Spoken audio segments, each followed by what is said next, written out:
Mapagpalang araw po sa lahat ng sumusubaybay sa channel na ito. At sa iyo po, Kuya Chris. May gusto lang po akong ibahaging kwento sa inyong programa na hango sa tunay kong karanasan, kasama ang barkada.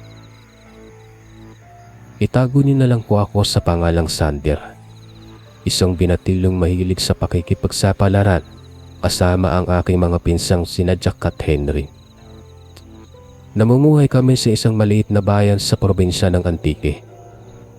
Napapalibutan ito ng mga bundok at kagubatan na sagana sa likas na yaman. Dahil sa aming hilig sa pagsisiyasat at pakikipagsapalaran, madalas kaming magtungo sa mga liblib na lugar upang mag-explore. At dahil narito kami sa bayang ito, hindi maiiwasan na maraming kwento tungkol sa mga kakaibang nilalang na umanay naninirahan sa mga kagubatang ito. Subalit bilang mga binata, hindi namin masyadong pinapaniwalaan ng mga kwentong yon. Isang umaga, dumating ang aking mga pinsan sa aming bahay. May exciting na balita sila para sa akin. "Uy Sander, narinig namin na may bagong kagubatan na natuklasan hindi kalayuan dito sa ating bayan. Gusto namin puntahan at galugatin yon." Wika ni Jack na mukhang na-e-excite na.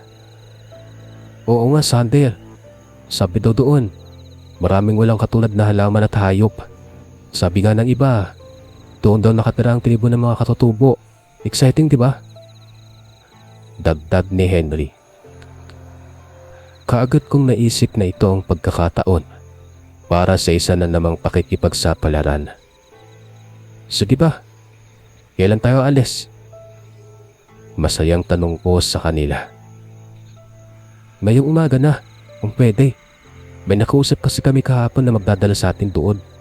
Papunta na siya rito maya-maya. Kaya bilisan mo na maghanda ha." Tubon sa akin ni Jack. Hindi na ako nagpatumpik-tumpik pa. Kaagad akong nagbihis at naghanda ng aking mga dadalhin. Ang tibay talaga ng aming samahan ng mga pinsan ko pagdating sa mga ganitong bagay. Laging excited ang bawat isa sa aming tatlo tuwing may namumungkahing adventure. Pagkalipas ng ilang minuto, dumating na ang sinasabi nilang magdadala sa amin papunta sa bagong natuklasang kagubatan. Si Manong Diyos ang nakausap ng mga pinsan ko. Siya ay matandang lalaking kapitbahay namin na kilala bilang magaling na tour guide sa aming lugar. "Ayos na ba kayong tatlo? Halina at nakabang na ang sasakyan natin doon sa waydaan." Anyaya sa amin ni Manong Diyos. Tumango kaming tatlo bilang sagot. Sabik na kaming makarating sa pupuntahan para makapagsimula na ng bagong adventure. Humakbang na kami palabas ng bahay, handa nang harapin ang anumang hamon ng aming bibisitahing lugar.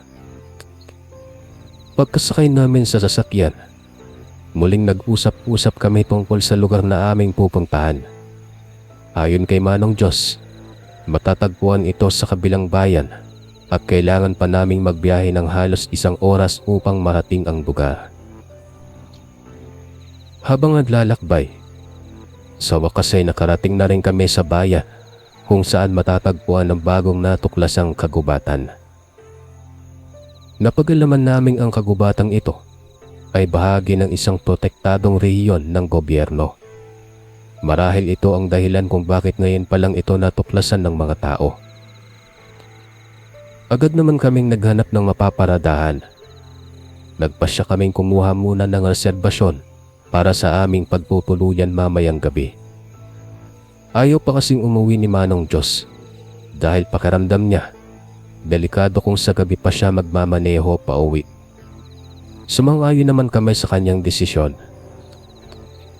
Pagkatapos ay dumiretso na kami sa isang maliit na karinderya para magpalakas ng sikmura.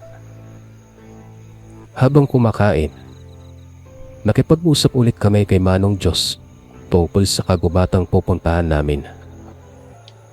"Sa totoo lang mga bata, may mga kwento akong naririnig tungkol dyan sa kagubatang yon. Kaya ingat-ingat tayo." Babala ni Manong. Ano pong mga kwento yun, Manong? Tanong kaagad ni Henry. Sabi kasi ng iba, may mga misteryosong bagay na nangyayari dyan, lalo na tuwing gabi. Mayroon daw mga nakakarinig na mga malalakas na hiyawan na para bang mga hayop, pero may kasamang boses ng tao. Tila nanginginig na sagot ni Manong Diyos. Sa hindi malamang dahilan, naramdaman ko ang maliit na pagkabahala sa mga pinagsasabi ni Manong Diyos. Ngunit dahil ayaw kong mawala ang excitement ng aking mga pinsan, sinubukan ko itong itago. Tsaka, naririnig ko rin na may mga taong pumasok daan, pero hindi na nakabalik. Kaya ingatan talaga natin ng mga sarili natin, anak. Dagdag pa niya. Napatingin ako sa aking mga pinsan at kitang-kita ko sa kanilang mga mata na medyo kinabahan na sila. Pero kaagad din nilang binago ang kanilang reaksyon. Hayaan mo, Manong. Mag-iingat kami. At saka kasama ka naman namin eh. Kaya panatag kami sa experience mo. Wika ni Jack habang nakangiti. Sumangayon naman ako sa sinabi ng pinsan ko. Totoo naman.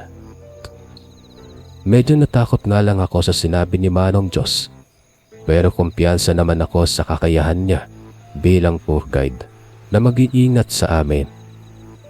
Sinubukan ko na lang hindi isipin ng mga kwentong yon dahil baka mawala ang aking sigla. Pagkatapos naming kumain, dumiretso na kami sa sasakyan at pumunta sa aming nireserbahang hotel. Doon muna kami maghahanda bago pumunta sa kagubatan. Nang makarating sa hotel, dali-dali kaming umakyat sa kwarto. Agad naming nilatag ang mga dala naming gamit at binuo ang aming mga plano para sa adventure kinabukasan. Saglit kaming nagplano kasama si Manong Diyos kung paano namin aaruhin ang lugar nang hindi nawawala sa daan. Inabisuhan kami ni Manong Diyos na huwag kaming lalayo ng maigi at lagi kaming magkakasama dapat. Taos-puso naming sinunod ang kanyang payo. Matapos ang ilang sandali, napagdesisyonan naming humiga muna sandali. Kailangan naming magpahinga ng maigi bago ang adventure bukas. Inabutan na rin kami ng gabi kaya naghanda na kaming matulog. Habang nakahiga na ako sa higaan, naiisip ko ang mga sinabi ni Manong Diyos kanina. Ramdam ko ang maliit na takot at nervyos sa aking dibdib. Subalit agad kong tinanggal sa aking isipan. Wala namang dapat ipangamba. Kasama ko naman ang aking mga pinsan at kaibigan kong si Manong Diyos. Binaliwala ko na lang ang lahat ng mga agam-agam at pilit na ipinipilit sa aking sarili na makatulog. Kinabukasan, isang napakasayang pakikipagsapalaran ang aming haharapin. At gaya ng karaniwan, tiwala akong magkakasama kaming malalampasan ang anumang hamon na pagdadaanan namin sa lugar na yon. Sa oras na ipinigit ko na ang aking mga mata, unti-unting dumapo ang antok hanggang sa tuluyan na akong makatulog.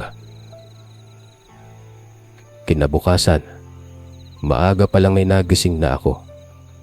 Masigla akong tumayo at ginising din ang aking mga pinsan. Halatang excited na din sila sa adventure na aming haharapin ngayon. Makalipas ang ilang sandali, nakarating na rin si Manong Diyos sa aming silid. Kaagad siyang naghanda ng aming almusal bago kami umalis. Habang kumakain, muling pinag-usapan namin kung paano ang takbo ng aming araw para sa adventure. O siya mga bata, handa na ba kayo? Tandaan nyo ha, huwag masyadong lalayo ng mag-isa. Lagi kayong magkakasama.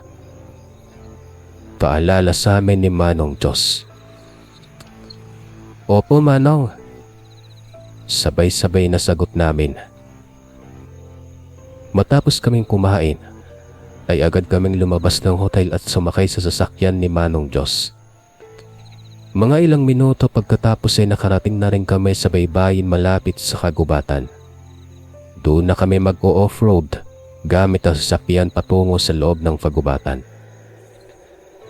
Habang papasok sa lugar, napansin ko ang kakaibang aura ng kagubatan. Ang mga puno rito ay napakatayog na para bang mga gusali. Ang mga dahon nito ay napakalalim ang luntian na animoy humihiwalay sa puting ulap sa langit, at ang paligid nito ay banayad na sinasarahan ng hamog na para bang misteryosang kurtina. Ang ganda pala rito, Manong ah. Wika ko habang tinitingnan ng paligid. Oo nga, Sander. Grabe. Para talagang nasa ibang mundo tayo. Sagot ni Henry. Nagulat na gulat din sa nakikita. Patuloy lang kaming dumadaan sa makipot na daang lupa. Pinagmamasdan ng magagandang tanawin. Makalipas ang ilang sandali, biglang huminto si Manong Diyos. Ito na mga bata. Mag-iwan muna tayo ng sasakyan dito ha. Maglakad na lang tayo papasaw para mas madaling galugaran ng lugar. Ani Manong Diyos. Umayad naman kami at agad na bumaba sa sasakyan.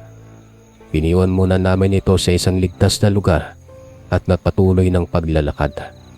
Habang papasok, patuloy pa rin ang aming pagmamasid sa paligid.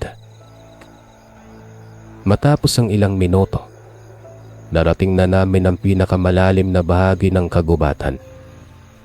Doon mas lalong kita ang ganda at ang kinyaman nito. Maraming iba't ibang uri ng halaman at bulaklak ang nakatanim. Mayroon ding mga bungang hindi pamilyar sa aming mga mata. Grabe kuya, ang gaganda pala talaga ng mga bulaklak dito. Tingnan mo yung kulay nila oh, kaiba sa normal. Wika ni Henry. Oo nga Henry, para silang may kakaibang magic oh. Sagot ko habang hawak ang isang namumula-mulang bulaklak. Samantala, abala naman si Jack sa pagkuha ng mga larawan. Talagang interesado siyang idokumento ang bawat sulok ng kagubatang ito. Bigla akong napalingon nang marinig ko siyang bumulalas. Kuya Henry, Sander, halika kayo rito. Tingnan niyo nakita ko. Dali-daling lumapit kami sa kanya at saka namin napagtantong bakit ito nagulat. Sa harapan namin ay isang napakalaking ahas. Siguro'y aabot ng 2 metro ang haba nito. Nakatitig ito sa amin, ngunit nananatiling tahimik. Ang laki pala ng mga ahas dito no, pero mukhang payapa naman. Komento ko. Oo nga eh, unan ko nga ng maraming larawan. Sagot ni Jack, sabay abala ulit sa kanyang kamera. Samantala ako naman, patuloy lang ako nagmamasid sa paligid habang hinihintay si Jack. Bigla akong napatigil nang mapansin ko ang isang kakaibang bagay. Sa malayo, tila may nakikita akong anino ng tao. Subalit nang lingunin ko ulit, bigla na lang itong nawala. Napailing na lang ako. Marahil ay guni-guni ko lang yon o epekto ng masukal na tanawin. Ibinaliwala ko na lamang yon at muling tumuon sa aking mga pinsan. Habang nag-aayos si Jack ng kanyang kamera, bigla kaming nagulat nang may marinig na boses sa amin likuran. Ano ang ginagawa niyo rito? Sabi ng isang malalim na tinig. Agad kaming napalingon at nakita ang 2 lalaking nakatayo at tinititigan kami.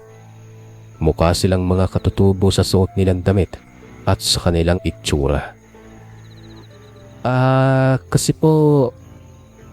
Medyo kinabahan pong sagot. Pero agad akong sinikapan ni Jack. Magandang umaga po. Mga turista po kami rito. Gusto lang po namin galugarin ng lugar nyo. Pwede po ba? Masuyong tanong ng aking pinsan. Tumingin-tingin sandali ang mga lalaki. Pagkatapos ay ngumiti sila. Oo naman. Welcome kayo dito sa amin. Gusto niyo bang samahan namin kayo? Napatingin ulit ako kay Jack at nagkatinginan kami sandali. Bagamat medyo nahihiya, pumayag na rin kami sa alok nilang samahan kami. Baka makatulong din sila sa amin kung sakali mang maligaw kami rito. Habang naglalakad, pinaunlakan nila kami ng kwentuhan. Sinabi nilang ang tribo nila ang siyang naninirahan sa kagubatang ito noon pang panahon ng kanilang mga ninuno. Ipinagmamalaki nila ang kagubatan dahil ito ang nagbibigay buhay sa kanilang lahat. Kaya naman pala walang ibang nakakaalam dito. Kailan talaga ang tribo na naninirahan sa lugar na to? Komento ni Henry. Oo, ganun na nga. Iilan lamang ang nakakaalam ng tungkol sa amin. Sagot ng isang lalaki. Patuloy lang kami naglalakad hanggang sa biglang huminto ang dalawang lalaki. Nandito na tayo. Ito na ang aming tirahan. Tumingin kami sa paligid at namangha sa nakita. Isang malawak na lupain na puno ng mga kubo. Maraming katutubo ang nagsisilbi sa iba't ibang gawain. Ang iba ay nagluluto. Ang iba naman ay nag-aalaga ng mga hayop. Para silang isang maliit na bayan sa gitna ng kagubatan. Kaya hindi nyo talaga alam ang daan papunta rito. Dahil nakatago talaga ang lugar namin para protektahan ang aming tribo laban sa mga dayuhan. Paliwanag ng isa pang lalaki.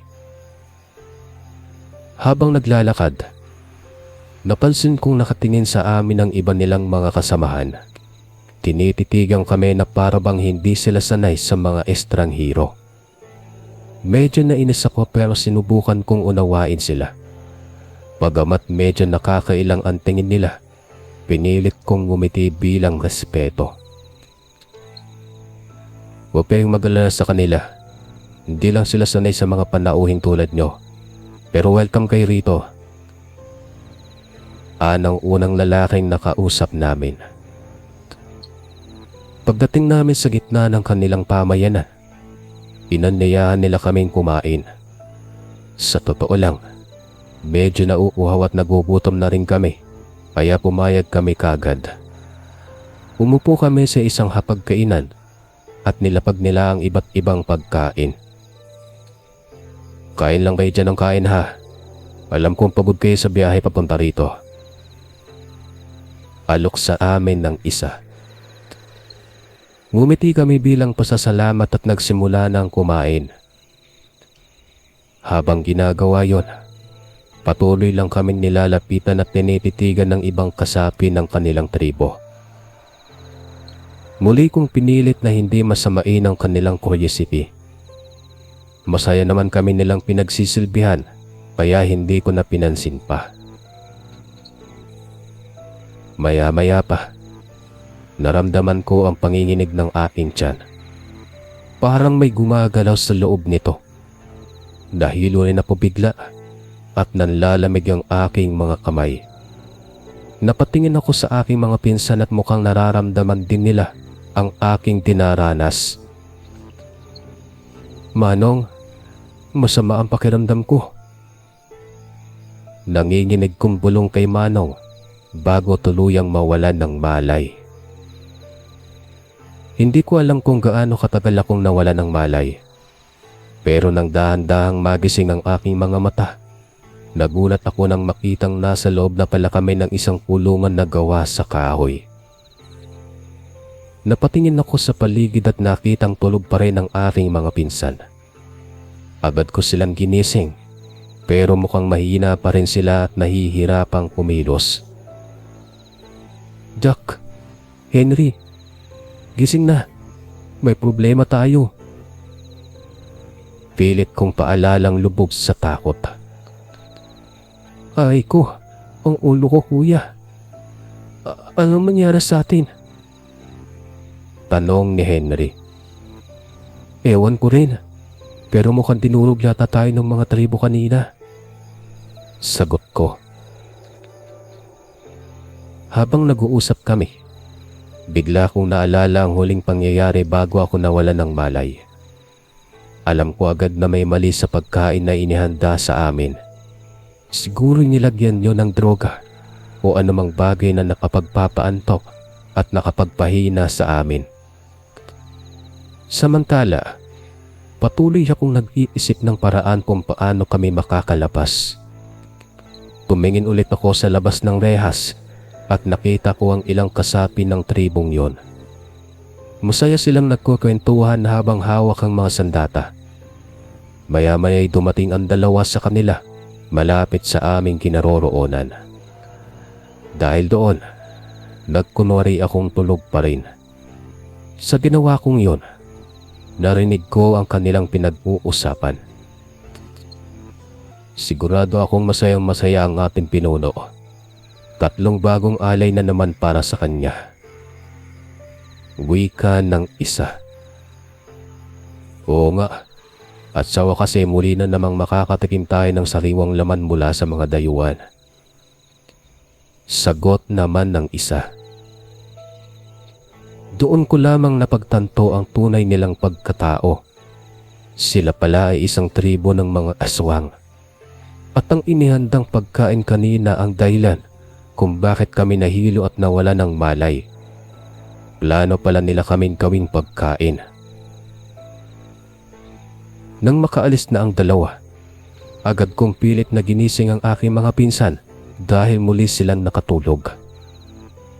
Nang makabangon sila, ikinuwento ko kaagad ang tungkol doon sa mga aswang. Mga aswang? Gulat na tanong ni Henry. Oo, gisingin na natin si Manong. Kailangan nating makawala rito bago tayo ang maging hapunan nila. Sagot ko. Gumising naman si Manong Diyos sa pagkatapos. Nang maintindihan niya ang sitwasyon, ay agad siyang naghanap ng paraan para makalabas kami. Sinubukan niyang sipain ang pinto ng rehas, pero mukhang matibay ito. Habang abala kami sa paghahanap ng paraan para makatakas, biglang narinig ulit namin ang mga hiyawan mula sa labas. Tumingin kami doon at nangilabot sa takot.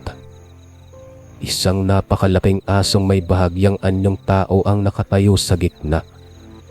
Sa kanyang magkabilang gilid ay maraming iba pang mga asong galit na galit ang itsura. Sila yata ang pinuno ng mga aswang kasama ng kanyang mga alagad. Nako, mga bata, kailangan na talaga nating makalis dito. Darating na sila para tayuin tayo. Natatarantang sabi ni Manong. Samantala patuloy lang kami naghahanap ng paraan para makalabas ng rehas. Nanginginig na ang aming katawan sa takot habang ang mga sigawan ay lalong lumalakas. Maya-maya pa'y nakarinig ulit kami ng isa pang boses. Ngunit ito ay nagmumula sa labas ng rehas, sa kabilang dako kung saan kami nakakulong. Nandito ako para tulungan kayo. Manatili kayong mainahon. Pulong nito. Nang marinig namin ang boses mula sa labas ng aming rehas, agad kaming napalingon doon. Sa dilim, nakita naming may isang lalaking nakatago na may dalang pamukpok. Sino po kayo? Tanong kaagad namin. Ako si Mang Pedro, taga rito. Nakarating sa akin ng balita na may mga bihag dito, kaya pinuntahan ko kayo. Sagot nito.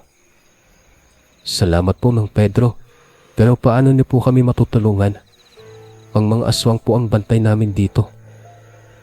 Sabi ko. Hayaan nyo, may paraan tayo riyan. Sagot ni Mang Pedro. Nagsimula siyang durugin ang isang bahagi ng aming kulungan gamit ang kanyang pamakpok.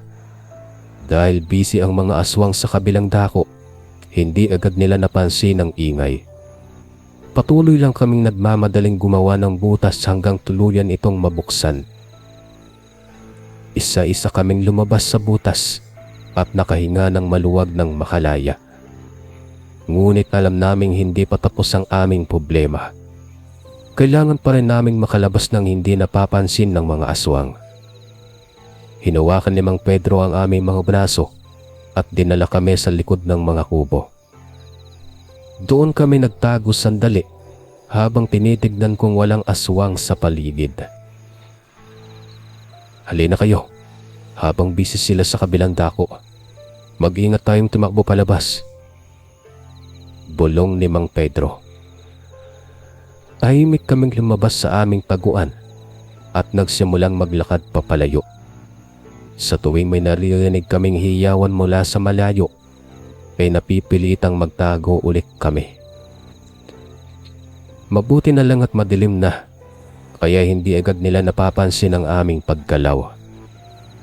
Matapos ang ilang minuto na pagtatago at takbo, nakalabas na rin kami sa kanilang baryo. Patuloy lang kaming tumatakbo hanggang marating namin ang daan kung saan iniwan namin ang sasakyan. Buti na lang at nandoon pa ito, kaya agad kaming sumakay. Salamat talaga, Mang Pedro, kung hindi dahil sa iyo Wika ko. Walang anuman mga bata. Mag-ingat na lang kayo palagi. Sagot naman ni Mang Pedro. Mabilis na umalis si Manong Diyos sa lugar na yon. Patuloy kaming nanginginig habang papalayo. Maya-maya, ay nakahinga na rin kami ng maluwag ng tuluyan ng makalabas sa kagubatan. Kahit nakaligtas na kami, hindi pa rin mawala sa aming isipan ang nangyaring karanasan.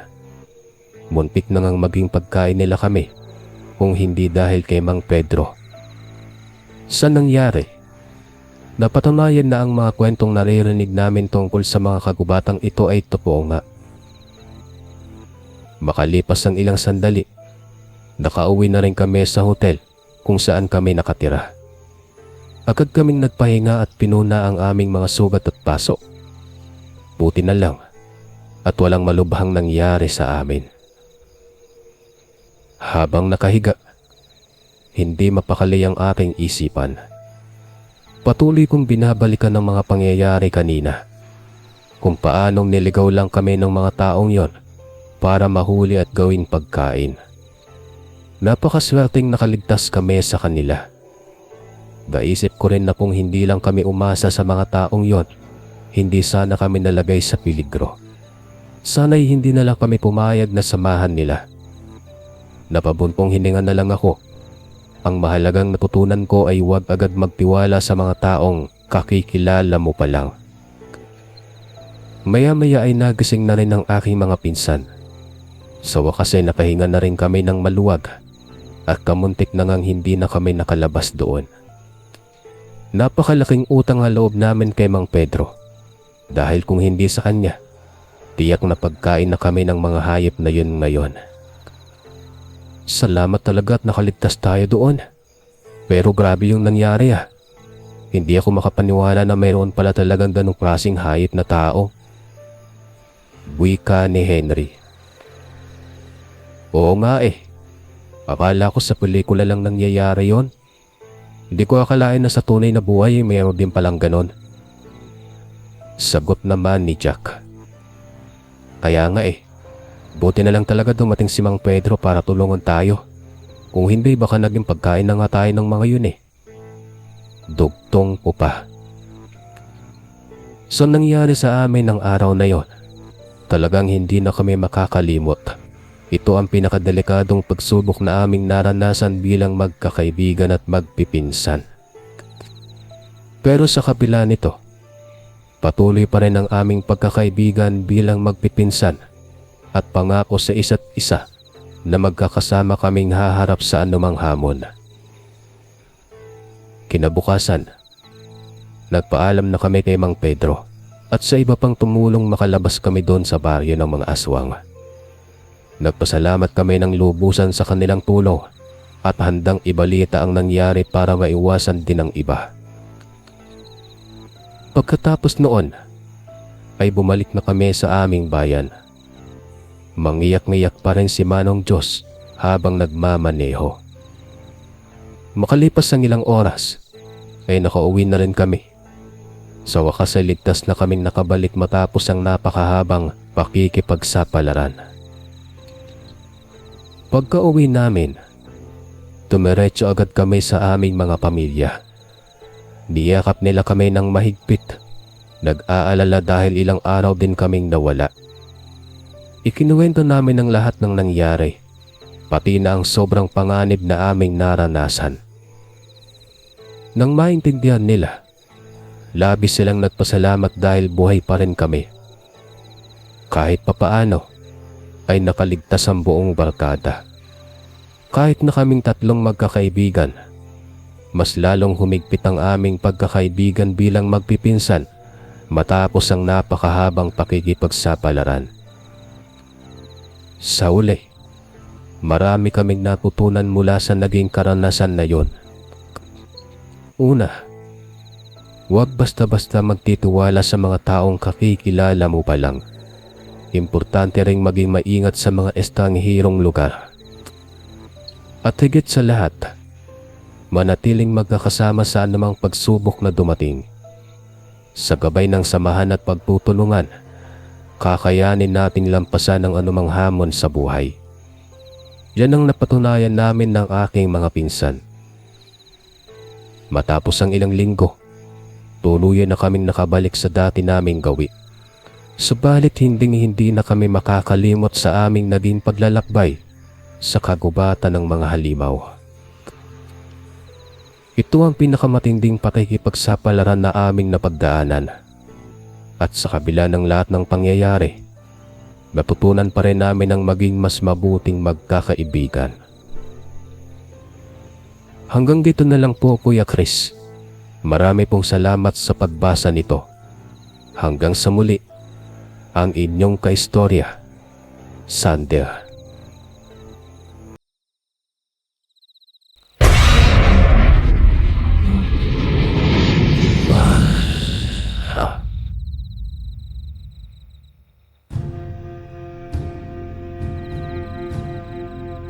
Magandang araw po mga taistorya. Bago ko po simulan ang ating kwento, ay may natuklasan po akong matandang kasabihan. Ang kasabihan po ay ang mag-subscribe, like at comment ay soswertehin ngayon. At kung tatapusin mo ang kwentong ito, ay mas lalo pang soswertehin. Simulan na po natin ang ating kwento. Isang mapagpalang araw po, Kuya Chris, at sa lahat ng inyong taga-subaybay sa programa niyong ito. Ako po si Mariabel. Hindi ko po tunay na pangalan. May nais po akong ibahaging kwento sa inyo na hango sa tunay kong karanasan. 15 taon na ako at anak ako ng mag-asawang sina Jose at Corazon Perez na masasabi kong may maginhawang pamumuhay. Bilang panganay na anak, mayroon akong responsibilidad lalo na't matanda na ang aking mga magulang. Hindi na sila kasing aktibo ng dati. At ako ang halos nag-aasikaso pati sa mga gawain sa bahay. Paano ko ba magagawa ang lahat ng yan sa pamilya ko nang ako lang mag-isa? Siyempre kailangan kong magkaroon ng trabaho upang mapag-aral ko ang sarili ko at makatulong na rin sa pangangailangan ng aking pamilya. Ito ang dahilan kung bakit naghahanap ako ng trabaho. Kahit na ano pang klase yan. Kailangan ko ito dahil marami akong pangarap at hindi ko sasayangin ang aking kabataan para lamang huminto sa pag-aaral. Mabuti na lamang at agad akong binigyan ng tsansa ng may-ari ng butika sa bayan na si Mang Ben. Matagal ko na itong kakilala at lagi akong namimili sa kanyang tindahan ng gamot at kung ano pang kailangan ng magulang ko. 8 buwan simula nang pasukin ko ang trabahong ito sa butika. Maaaring nahasa na ako dito at hawak ko na ang sistema. Mas madali pa kaysa sa dati. Nagustuhan ko rin naman ang trabaho dahil maluwag ang schedule. Sa aking pagkakaalam, bukas ito ng 24 oras. Kaya naman nakahati ang shift namin sa 3 grupo. Mga bandang alas 5 ng hapon pumapasok ang pangatlong shift kung saan ako kasama. At hanggang alas 12 ng gabi ang aming shift. Sa ikatlong shift, 4 kaming magkakasama. Si Aling Nena, si Mang Lando, si Gary at ako. Kapag oras na ng kabilang shift, kakatukin ka lang nila at pwede ka nang umuwi. Ganyan kami magpalit ng shift. At buong linggo ay ganoon ang routine namin. Kapag nakitang may urgent na bagay o personal na suliranin ng kasamahan, pwede kang makipagpalit o magpalit na lang ng schedule ng walang problema. Sa paglipas ng mga araw, walang masyadong pagbabago. Dahil halos 4 na araw at bawat linggo silang nakakasamang 3. Kung minsan nga ay ang sarap na lang manatili hanggang 12 oras na shift para makatipid sa gastos sa biyahe. Hindi naman masyadong nalalayo ang butika sa amin. 2 sakay lang ang kailangan. Noong naghahanap pa ako ng trabaho, ay inaya na ako ni Mang Ben na magtrabaho dito sa kanya. At kaagad ko namang tinanggap, lalo na't urgent na rin ang kailangan kong pera. Katulad ng mga kasamaang kasama ko dito, aminadong maluwag ang schedule dito sa butika kaysa sa ibang trabaho. May pahinga kaming maayos habang pinagsisikapan na kumita ng maayos para sa pamilya.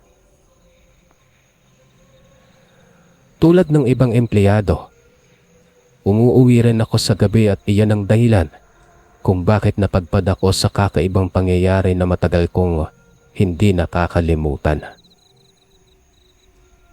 Laking kabako pa naman sa mga kwento ng mga kapitbahay tungkol sa nilalang na tinatawag nilang aswang. Dati-rati ay isa lang ito sa mga paborito kong horror story, pero hindi talaga ako naniniwala dito dahil para sa akin, panakot lang ito upang pagbawalan ng mga bata na gumala sa gabi dahil peligroso talaga.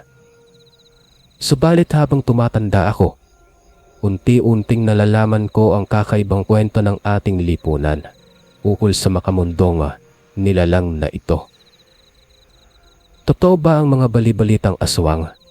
Hindi mo malalaman hanggat hindi mo mismo mararanasan. Maliban sa mga aswang o mangkukulam na tinutukoy ng iba sa baryo, usap-usapan din ang tungkol sa dambuhalang isda na makikita sa ilog ng katabing probinsya. Harmless naman daw ito at hindi nanggugutay ng mga tao ayon na rin sa mga nakakakita. Maraming hindi maipaliwanag na bagay na hindi alam ng karaniwang tao sa makamundong nilalang, misteryosong hayop o anumang bagay na lumalabas sa normal na pananaw ng isang tao. Pero ano pa man ang suliranin o kwentong umaaligid sa amin ngayon, ang mahalaga ay ang kaligtasan at kapakanan ng pamilya at kaibigan. Sinasabi ko itong lahat sa konteksto na may mga nakakatakot man. Umaasa ako na hindi ko ma-encounter yon sa aking pamumuhay. Ang mahalaga ay hindi mawalan ng pag-asa sa kabila ng maraming paghihirap na dumarating sa buhay. Maraming rason para lumaban sa kahirapan ang pamilya. Mga pangarap o ang pagnanais na mabuhay ng maayos sa hinaharap. Gaya ng nasabi ko kanina, 2 sakay ang kailangan kong gawin mula sa pharmacy hanggang sa amin. Minsan nga ay naglalakad na lang ako kung trip kong mag-ehersisyo. Pero dahil madilim at malayo-layo ang daan pa uwi, mas mainam na sumakay ng tricycle o kaya ng jeep para mas ligtas. Siyempre pa, babae ako kaya mas delikado kung mag-isa lang akong naglalakad. Idagdag mo pa ang mga naririnig kong mga kwento tungkol sa aswang mula sa mga matatanda sa aming lugar. Kahit sa mga kabataang kagaya ko, hindi maikakaila na may pangamba at takot din sa ganitong uri ng kwento. Lalo na kung gabi na at madilim. Hindi maiiwasang matakot kung may maririnig kang mga hindi pamilyar na tunog o kaya ay makakita ka ng anumang kakaiba o pahina-hinalang bagay. Ito ang dahilan kung bakit laging maingat akong bumibiyahe pa uwi. Kapag nasa loob na ako ng sasakyan, nakatutok ang aking pandamas sa paligid. Tinitiyak kong walang sumusunod o kaya'y sinusubaybayan kami ng masasamang elemento. Minsan napapaisip din ako, paano kung totoo ngang may mga nilalang na tulad nila? Hindi natin alam, pero posible nga namang mayroon talaga. Isang gabi, mga bandang 10:30, tapos na ang shift ko. Kasabay ng 2 katrabaho ko, sabay-sabay kaming umuwi. Buti na lang at madaling makasakay ng jeep papuntang bayan kung saan sasakay ulit ng jeep. Habang nasa biyahe, napansin ko ang 2 lalaking nakaupo sa harapan naming magkakasama. Simulat sa pool na sumakay kami, hanggang sa mismong pagbaba namin, nakatingin sila sa amin ng matagal na panahon. Hindi sila nagsasalita, subalit kitang-kita ko sa peripheral vision ko na nakatingin sila sa aming tatlo. Hindi ko na lang pinansin at inisip ko na lang na baka mga lasinggero lang yon na walang magawa kundi ang mga okray na mga dumadaang babae. Subalit kahit papaano, ay may kutob akong may mali. Sinubukan kong hindi magpakita ng takot o kaba. Tiningnan ko lang din sila sandali, pero agad ko ding iniwas ang aking tingin.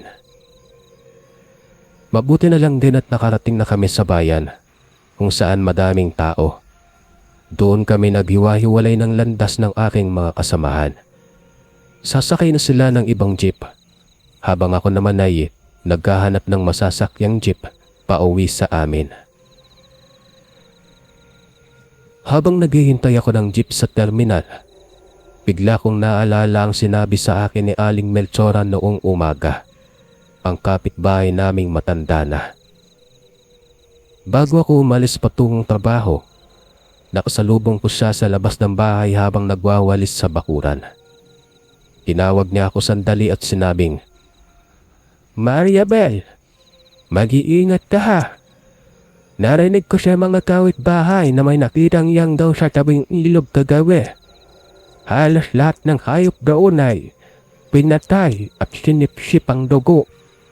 Delikado yan pag gabi na. Baka makasayubong mo pa." Sa totoo lang, hindi ako masyadong napapraning doon. Sanay na akong marinig ang mga kwento ni Aling Melchora tungkol sa kung ano-ano. Mabait naman siya, pero medyo mahilig sa tsismis at sa mga kwentong barbero. Kaya hindi ko masyadong pinansin ang sinabi niya at pumasok na lang ako sa trabaho. Subalit habang naghihintay ako ng masasakyang jeep, biglang bumalik sa isip ko ang sinabi ni Aling Melchora. Kinakabahan ako sandali pero agad din naman itong nawawala. Bahala na, sabi ko sa sarili. Basta, mag-iingat na lang ako. Dagdag ko pa. Maya-maya pa, dumating na ang hinihintay kong jeep. Puno ito ng mga pasahero, pero nakasiksik pa rin ako sa loob. Pabuti na nga lang at malapit lang ang bahay namin, kaya hindi gaanong matagal ang biyahe. Nang malapit na kami sa tapat ng bahay, bigla akong napaisip na sa halip na bumaba sa dati kong babaan, nagpababa na lang ako sa mas malayong bahagi para may pagkakataon akong maglakad pa uwi. Na-realize ko kasi na matagal ko nang hindi nagagawa yon dahil lagi akong pagod pagkatapos ng trabaho. Gusto ko lang din mag-ehersisyo sandali para ma-relax ang katawan at isipan ko. Laking pasasalamat ko na walang masyadong tao sa daan papunta sa amin. Tahimik at tila ba ang peaceful ng paligid. Habang naglalakad pa uwi, naalala ko bigla ang kwento ni Aling Melchora tungkol sa Yanggaw na agad ko namang inalis sa isip ko dahil ayaw kong makaramdam ng takot habang naglalakad mag-isa. Pero sa kabila nun, may kutob akong may sumusunod sa akin. Hindi ko maipaliwanag pero ramdam na ramdam ko talaga. Sinubukan kong lumingon ng marahan para hindi halata. Pero wala naman akong nakitang kakaiba. Naisip kong baka imagination ko lang yon dahil sa mga narinig kong kwento kanina. Kaya naman ay ipinagpatuloy ko na lang ang paglalakad. Maya-maya pa, naramdaman ko ulit na may humahabol sa akin.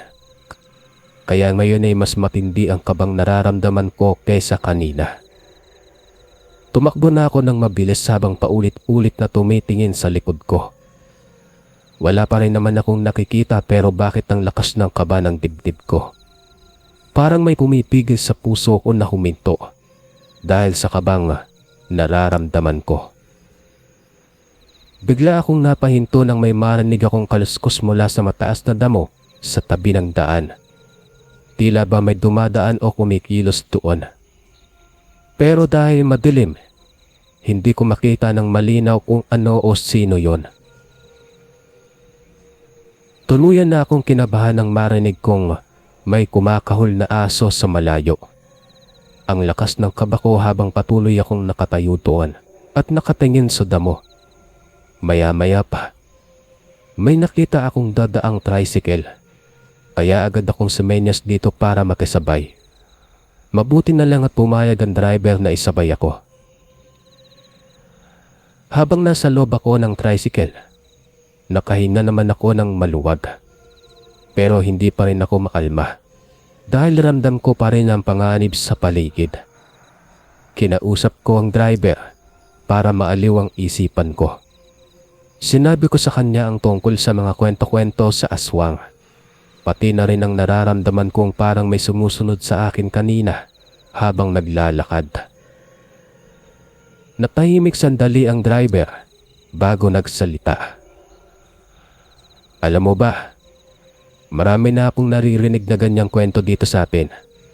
Huwag ka sanang matatakot Pero tama siguro ang kutob mo kanina.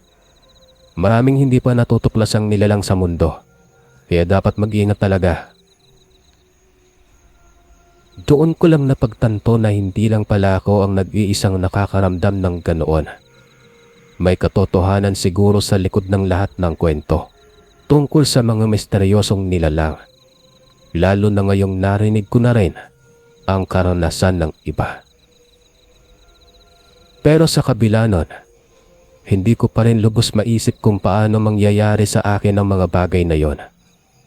Tao lang naman ako na gusto lang ng payapa at maginhawang pamumuhay. Bakit naman ako makakasalubong ng mga nilalang na ganon? Nang makarating kami sa tapat ng bahay namin, nagpasalamat ako sa driver at agad akong bumaba. Pero bago ako tuluyang iwan ito, may huling bilin siyang nagpakaba sa aking dibdib. Ingat ka palagi. Delikado talaga kapag gabi na. Maraming nangyayaring hindi natin naiintindihan, ni hindi nga natin nakikita. Huwag kang mapapalagi ng basta-basta sa paligid mo. Tumango lang ako at ngumiti bago ko'y sinarado ang pinto ng tricycle. Pero nang makaalis na ito, hindi ko mapigilang mapraning ulit. Lumingon-lingon ako at tumingkayad para tignan kung may sumusunod sa akin. Mabuti na lang at nakarating agad ako sa bahay ng ligtas. Pero bago ako pumasok sa bahay, napatigil ako sandali nang may mapansin akong kakaiba. May mantsa ng dugo sa gilid ng pinto. Agad akong napatalon sa gulat. Pero pagtingin ko ulit sa gilid ng pinto, wala na yung mantsa ng dugo.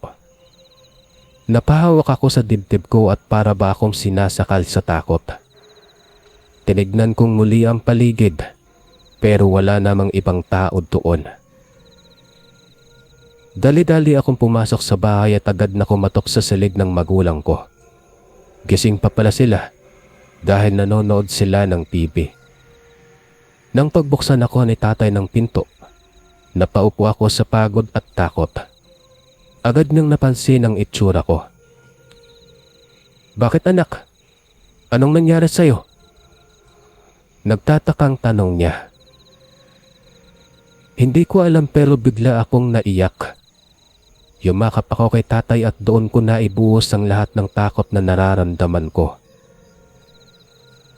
Maya-maya pa ay kumalma na rin ako at naisip kong ikwento sa magulang ko ang lahat ng nangyari. Pagkatapos kong maibuhos ang nangyari, nagkwentuhan kami saglit ng mga magulang ko. Sabi nila, normal lang daw na makaramdam ng takot lalo na't gabi na at mag-isa akong naglalakad. Posible ring imagination ko lang daw ang lahat dahil sa kaba. Pero sa kabilang banda, pinayuhan din nila ako na wag nang bumaba ng jeep kung malayo pa sa bahay, lalo na paggabi na. Delikado talaga at marami pa ring hindi nalalaman sa mundo.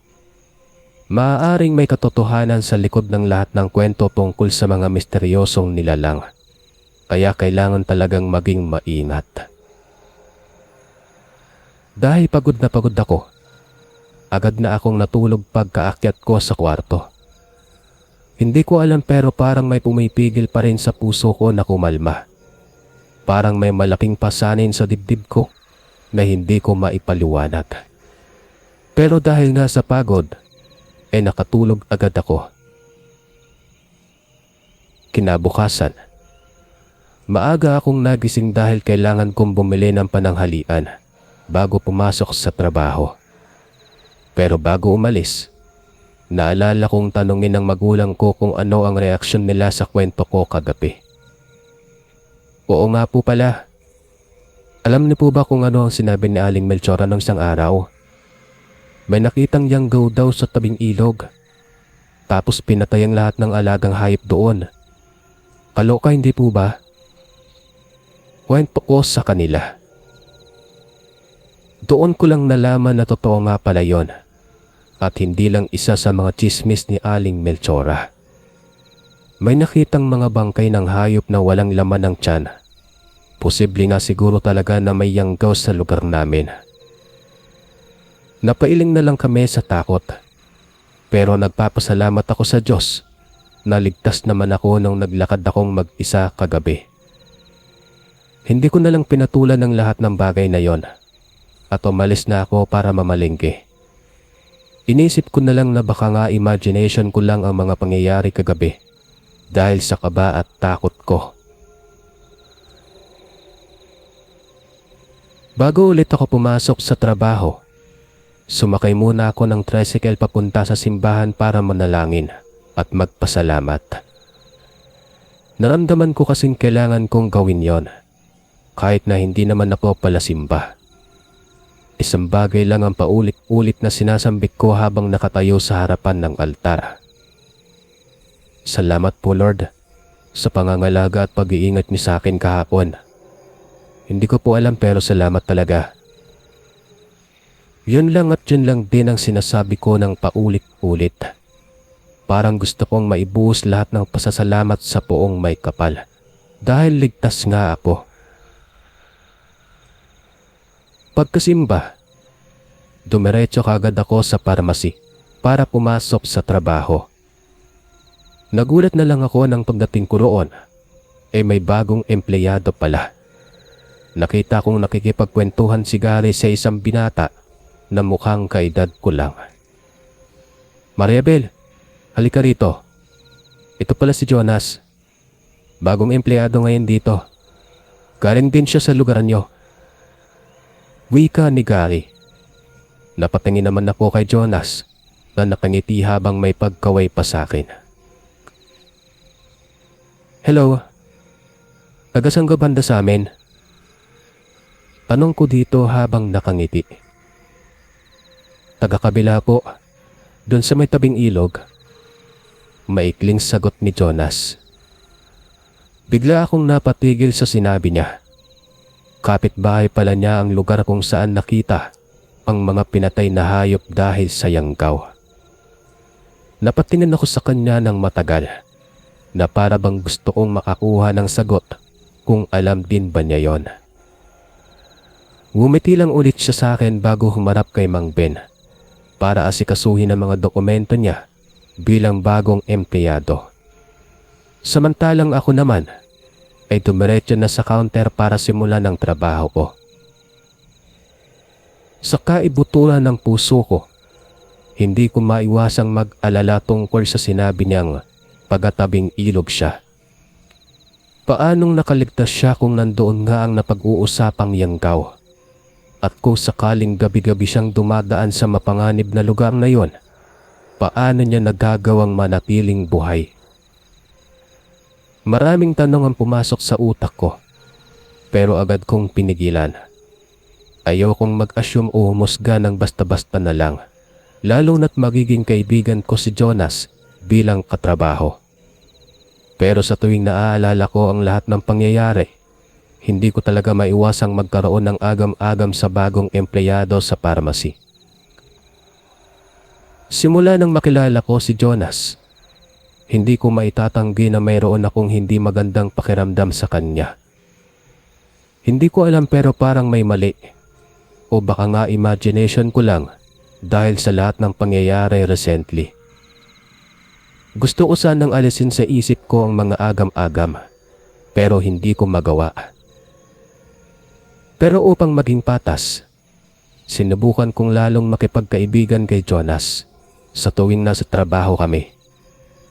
Nalaman kong mabait naman pala itong tao, tahimik at masipag na katrabaho. Pero may malaking tanong pa rin na hindi mawala sa utak ko. Paano niya kaya nilalakasan ng loob niya na dumaan gabi-gabi sa mapanganib na lugar? Isang araw, habang hinihintay na mag-print si Mang Ben ng ilang resibo, napagtripan kong tanungin si Jonas. Musta pala sa inyo? Delikado bang dumaan doon sa may tabing ilog, lalo na kapag gabi na? Napalunok si Jonas at tumingin sa akin ng matagal bago sumagot. Okay naman. Depende na rin kasi minsan may mga naiiwan na basura doon na pwedeng maka-attract sa mga ahas. Kaya delikado talaga. Pero kung madilim na, hindi na talaga ako doon dumadaan. Bakit? Natatakot ka bang mag-isa? Pabirong tanong ko ulit habang nakangiti. Pero bigla siyang napatigil at nakatingin lang sa sahig. Maya-maya pa ay ngumiti ulit siya. Siyempre naman, marami talagang hindi naiintindihan at hindi nakikita sa gabi, kaya iwasan na lang. Tumango na lang ako pero habang papalayo si Jonas, ramdam kong may tinatago ito sa matagal ko nang hinala. Hindi ko alam kung dahil ba ito sa pagkapraning ko o naghahanap lang talaga ako ng masisisi. Naguguluhan na ako sa mga nararamdaman ko. Gusto ko sanang kalimutan na lang ang lahat ng bagay na nakakapagpapraning sa akin. Isang buwan din ang lumipas at tuluyang nawala na rin ang usap-usapan tungkol sa yanggaw. Nakasurvive naman ang ibang mga alagang hayop malapit sa ilog. Kaya sa palagay ng marami ay umalis na ito o nabaril na siguro kaya hindi na nakikita. Habang papalapit ang ondas, abala ang lahat sa sementeryo sa paglilinis ng mga puntod ng yumao nilang mga mahal sa buhay. Ganoon din ang pamilya ko. Kaya hindi na kami nag-usap pa tungkol sa mga misteryosong nilalang o anumang bagay na nakakatakot. Naalala ko lang bigla si Jonas nang makita ko siyang dumating isang araw na may malaking gasgas sa braso niya. Agad ko itong napuna at tinanong kung ano ang nangyari sa kanya. Napahawak siya sa braso niya at ngumiti. Wala to. Na-aksidente lang. Natapilok ako sa matarik na daanan papunta sa simbahan kagabi. Kaya ito, nakagasgas ako. Tumango na lang ako pero hindi ako naniniwala sa palusot niya. Marami pa rin akong tanong pero hinayaan ko na lang din. At baka nga nag-i-imagine lang talaga ako ng kung ano-ano laban sa kanya. Hanggang sa dumating ang isang araw na bigla na lamang siyang nagsabi kay Mang Ben na aalis na siya sa trabaho at sa bayan na ito. Ganoon na lamang ang pagkabigla namin nang malaman yon. Ang sabi ni Mang Ben, bigla na lang daw nagpaalam si Jonas nang hindi man lang nagpapaliwanag ng husto. Basta ang naaalala ko lang, habang papalayo siya, nilingon niya ako at ngumiti ng pagkalungkot-lungkot. Simula noon hindi ko na siya nakita. Hindi ko na rin alam kung nasaan o kamusta na si Jonas ngayon. Ang alam ko lang, hanggang ngayon ay nababahala pa rin ako. May kutob akong may tinatago siyang matagal ng agam-agam sa aking dibdib na posibilidad na siya ngayon ang yanggaw na nilikha ng aming imahinasyon. Pero sa uli wala na akong magagawa, kundi ipagpasa Diyos na lang ang lahat. Marahil ay hindi rin ako dapat masyadong humusga sa kanya nang walang matibay na basihan. Ang mahalaga, ligtas at payapa na ulit ang aming lugar sa kasalukuyan matapos ang lahat ng alingaw-ngaw at takot noon dahil sa yanggaw. Hanggang dito na lang po ang aking kwento. Maraming salamat po sa pagbasa nito at sa inyong pakikinig. Maraming salamat po mga kaistorya sa pakikinig. At kita-kits po ulit bukas para sa isa na namang nakakatakot na kwento. Ito po si Kuya Chris, ang inyong kaistorya. God bless po at ingat po lagi.